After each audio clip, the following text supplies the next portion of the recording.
This is the new Grid10. The name is the clue to the size. 10.1-inch screen, the best resolution in its class, claims its creators. Built on an Android kernel, it has its own distinctive touch interface, where the grid can be populated with the apps you use the most. This is a device built to entertain, with music and video and photo handling all built in. So click on Photos. Brings up all my albums. Swipe through them. Let's say I click on one of this. See how I can zoom in and zoom out. Really smooth. If I want to edit the picture, I can do that. So I crop this image. I just type crop. And I can just crop this. Let's say I wanted this, or this, or this, or this.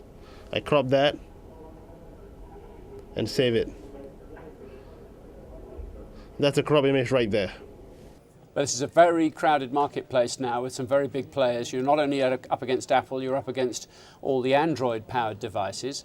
Why did you decide to go out on your own?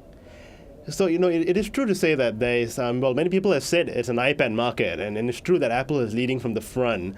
But if you take Apple out of the equation, there really has been no innovation in the space. Everyone has tried to copy what Apple has done, and I think that's the problem. We have gone at this with complete innovation and with what we think the market needs and what the consumer wants. So we've created a differentiation that I think will put us in a good space in this segment. What's different between Grid10 and an Apple OS then?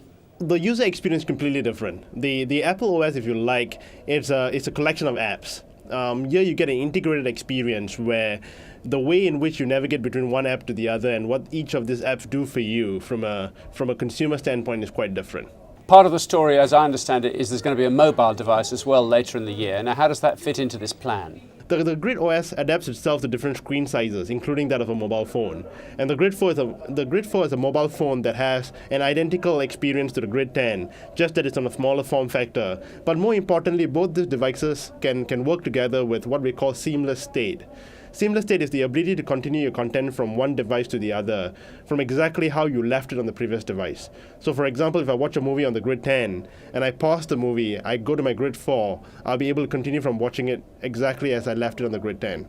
And you could do this with web browsing, with the tabs, with your notes. The entire OS has this seamless state technology built in that allows you to bring it between these two devices. Now, the previous incarnation we talked about a year ago was the Juju tablet.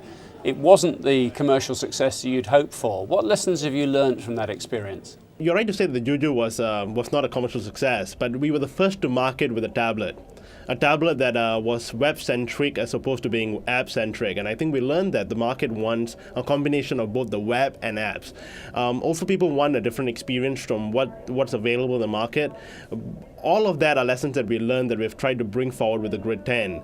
Also, we understand that an ecosystem is really important. You need to have apps, you need to have the ability to bring your legacy content, which is your existing music, movies, the ability to buy new movies and music, and the ability to use all of this in a simple fashion.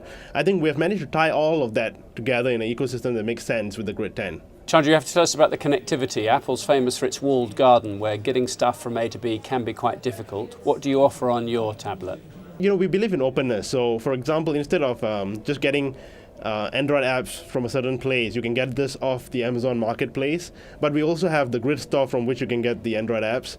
And also people want to load their own Android APKs, for example, they're free to do so. So people can bring content the way they like on this device. We have not built in a lock-in mechanism like what Apple has done.